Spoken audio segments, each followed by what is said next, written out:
बच्चों जय हिंद। आज एक पुनः नए वीडियो के साथ उपस्थित हैं। आज का विषय है हिंदी कोर की कविता उषा, जिसके कवि हैं शमशेर बहादुर सिंह। कवि ने उषा के प्राकृतिक सौंदर्य का वर्णन यहाँ पर किया है। वैसे उषा काल कहते किसे हैं? तो उषा काल सूर्योदय के पूर्व के समय को उषा काल कहते हैं। तो जब सूर्योदय होता है और उस सूर्योदय के होने के पूर्व की दिशा में जो प्राकृतिक सौंदर्य का रूप रंग, उसका वातावरण जो पल पल परिवर्तित हो रहा है, उस वातावरण का सूक्ष्म चित्रण इस कविता में किया गया है। तो आइए हम देखते हैं इस कविता के माध्यम से कि कवि ने क्या परिवर्तन यहाँ पर दिखाया है। तो देखिए, कविता की प्रथम पंक्ति पर आप चलें। प्रात नभ था बहुत नीला, शंख जैसे भोर का नभ, राख से लीपा हुआ चौका अभी गीला पड़ा है। कवि कह रहा है कि जो प्रातःकालीन आकाश का रूप रंग है वो कैसा है? गहरा नीला है। और उस गहरे नीले से इन्होंने किससे समानता की है? शंख से की है। और इसके बाद जब थोड़ा सा समय बदलता है और क्षण प्रतिक्षण थोड़ा समय आगे बढ़ता है, तब क्या होता है? भोर का नभ, यानी सुबह सुबह का जो आसमान है, थोड़ा सा उसमें गीलापन, उसमें आर्द्रता दिखाई दे रही है। तो उस आर्द्रता को, उस गीलेपन को कवि क्या महसूस कर रहा है? ऐसा लग रहा है कि राख से लीपा हुआ चौका अभी गीला पड़ा है। ऐसा लग रहा है जैसे कि किसी ग्रामीण परिवेश की युवती ने अभी अभी अपना चौका लीप करके खाली हुई है। जिस प्रकार से सुबह सुबह महिलाएं अपने चौके को लीप करके खाली होती हैं और वह गीला चौका पूरी तरीके से एक अजीब सा रंग दृश्य लेकर के सामने उपस्थित होता है, वैसा ही रंग उस पूर्व दिशा में दिखाई दे रहा है। आइए अगली पंक्ति हम देखते हैं। क्या है अगली पंक्ति? बहुत काली सिलजरा से लाल केसर से की जैसे धुल गई हो, स्लेट पर या लाल खड़िया चाक मल दी हुई ने।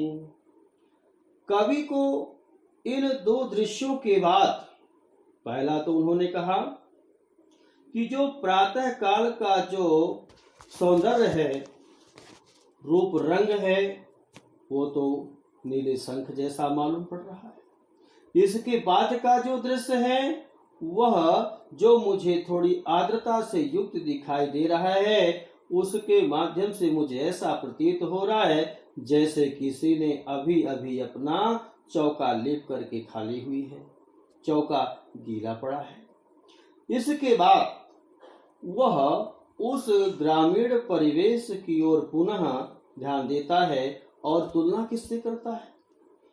कह रहा है कि भोर के थोड़े थोड़े उस अंधेरे से उजाले की ओर यानी सूर्य के उगने के जो लक्षण प्रतीत हो रहे हैं, उसकी जो किरणें आसमान में ऊपर दिखाई देने लगती हैं, उस सूर्य की किरणों के उस आसमान में पड़ने से ऐसे मालूम पड़ रहा है मानो गहरी काली सिल पर, जैसे गहरी काली सिल पर किसी ने क्या कर दिया है, लाल केसर धुल दिया है।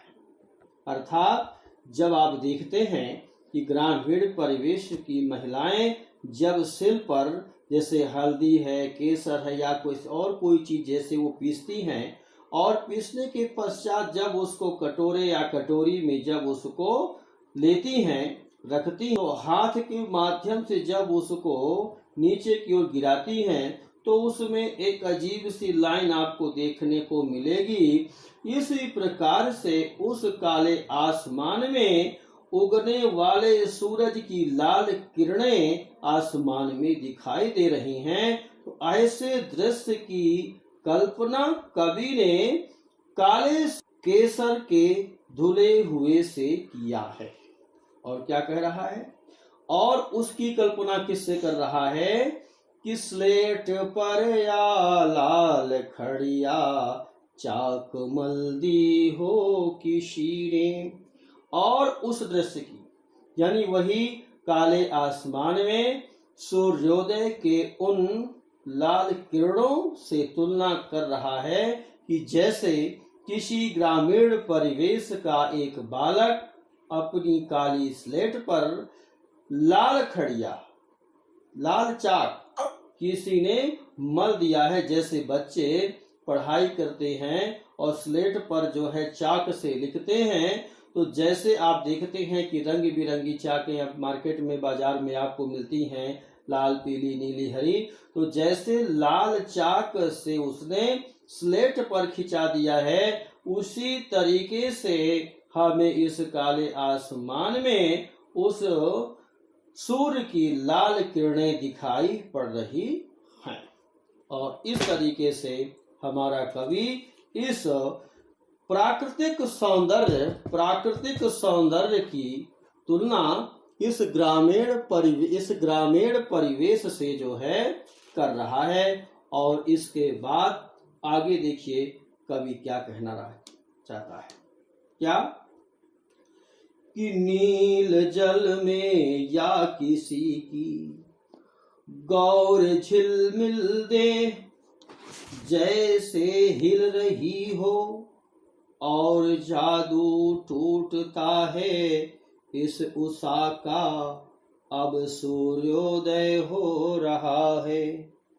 भोर के समय जब आकाश में गहरा नीला रंग छा जाता है, सूर्य की श्वेत आभा दूर से दिखाई देने लगती है, तो उस दूर से दिखाई देने वाले उस सौंदर्य को कैसे कवि अनुभव कर रहा है, कवि अनुभव कर रहा है मानो नीले रंग के जल में किसी सुंदरी की गोरी देह झिलमिल झिलमिल करके झलक रही है। और उसको एकटक होकर के कवि जब देखता ही रहा, तो उसको कुछ समय बाद आभास हुआ कि ये तो सूर्य है, यानी सूर्य का उदय हो रहा है, ये मुझे सूर्य देव दिखाई दे रहे हैं। और जब सूर्योदय के इस पल पल के बदलते रूप और रंग को कवि एकाएक सूर्य के रूप में देखता है, तब वह दृश्य जो सूर्योदय के पहले पल पल बदलते स्वरूप को दिखाई दे रहा था, वह पल पल का बदलता स्वरूप एकाएक अचानक गायब हो गया और देखते ही देखते सूर्य सामने आ गया, अर्थात पूरी तरीके से सूर्योदय हो गया और प्रकृति के ये रूप रंग समाप्त हो गए। इस तरीके से बच्चों ये कविता बहुत छोटी है, सरल है और बहुत आसान है। थोड़ा सा इस कविता के बार बार वाचन करने की आवश्यकता है। यदि आप इस कविता को 2-4 बार मन से, भाव से वाचन कर लेंगे तो आपको यहाँ पर जो छोटे छोटे जो विकल्प के रूप में प्रश्नोत्तर आपके सामने आते हैं उनको करने में आपको बड़ी आसानी होगी। आइए थोड़ा सा देखें, ध्यान दें। प्रात नभ था बहुत नीला, यानी प्रातः कालीन आकाश का रंग कैसा था? गहरा नीला था। उसकी समानता किससे की गई? उसकी समानता शंख से की गई। इसके पश्चात आसमान में जो हमें आर्द्रता, जो गीलापन महसूस हुआ, उसकी समानता, उसकी तुलना किससे की गई?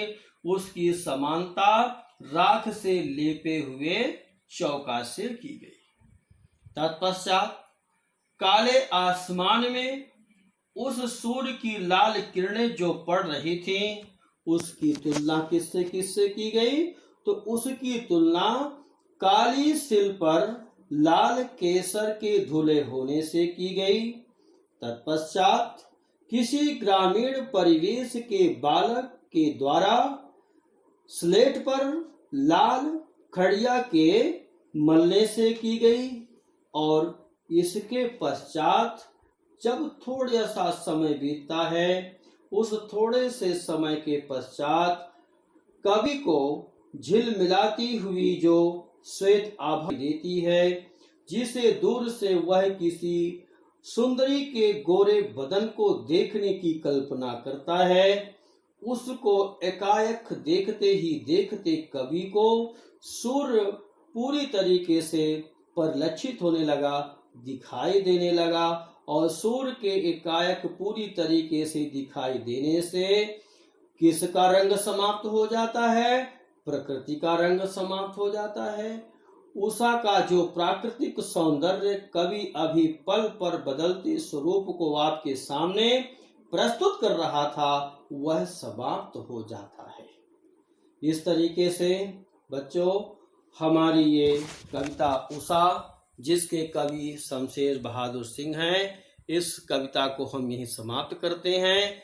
इसके पश्चात हम आपके समक्ष अगली कविता के साथ एक नए वीडियो के साथ पुनः उपस्थित होंगे। तब तक के लिए जय हिंद, जय भारत।